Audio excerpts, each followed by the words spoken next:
చేసి బయట దుర్భాషలాడి చేసినటువంటి అప్పుడు కూడా నేను ఫ్రాంక్గానే చెప్పి ఏం జరిగితే అదే చెప్పాలి, వచ్చింది వచ్చినట్టే చెప్పాలి, రాంది రానట్టే చెప్పాలి. ఆ రోజున మనం మాట్లాడినప్పుడు కూడా నిందించినటువంటి వాళ్ళు ఇవాళ చంద్రబాబు గారు ఉపన్యాసానికి ఏం చెప్తారు? బాబు గారే చెప్పారు కదా, రాష్ట్ర చరిత్రలో ఇంతవరకు ఎవడు ఇవ్వలేదు ఇట్లాగా ఇన్ని సంస్థలు, వెంటనే క్లాసులు కూడా బిగిన్ చేసేసారని ఆయనే చెప్పారు కదా. మనం ఆ రోజున చెప్పింది అదే కదా బేసిక్గా. అయితే మోడీ ఉన్న వేదిక కాబట్టి అలా చెప్పారు, మామూలుగా అయితే చెప్పారు. అంటే మోడీ వాళ్ళకి అనుకూలంగా ఉన్నాడు కాబట్టి చెప్పారు. మోడీ లేని రోజున ఏమన్నారు, అదే మోడీ ఏమి ఇవ్వలేదని 40,000 కూడా ఎగరేశారు కదా ఆయన కోసం.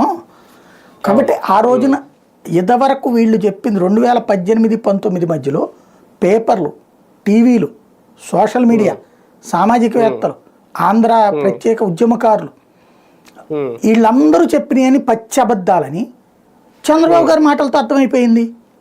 రాష్ట్రానికి బోల్డ్ చేస్తున్నాడు మోడీ. దాంట్లో సాక్ష్యం చంద్రబాబు గారు స్పష్టంగా చెప్పారు.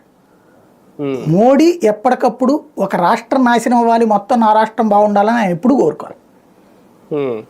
దేశం అంతా బాగుండాలని కోరుకోబట్టినే వాళ్ళ దేశంలో బడ్జెట్ ఇప్పుడు గుజరాత్ లేదు టాప్ 1లో, మహారాష్ట్ర ఉంటుంది. అది గుర్తుపెట్టుకోవాలి. గుజరాత్ 3లోనో 4లోనో ఉంటుంది. కాబట్టి ఇక్కడ ప్రచారం ఒకటిగా నడుస్తుంది. అంటే మనం ఎలా కావాలంటే అలా కన్విన్స్ చేసుకుంటున్నాం తప్పించి వాస్తవంగా ఆయన ఇస్తా వచ్చాడు. అది నిన్న చంద్రబాబు గారి నోట్లో నుంచి వచ్చిన మాటలు. అలాగే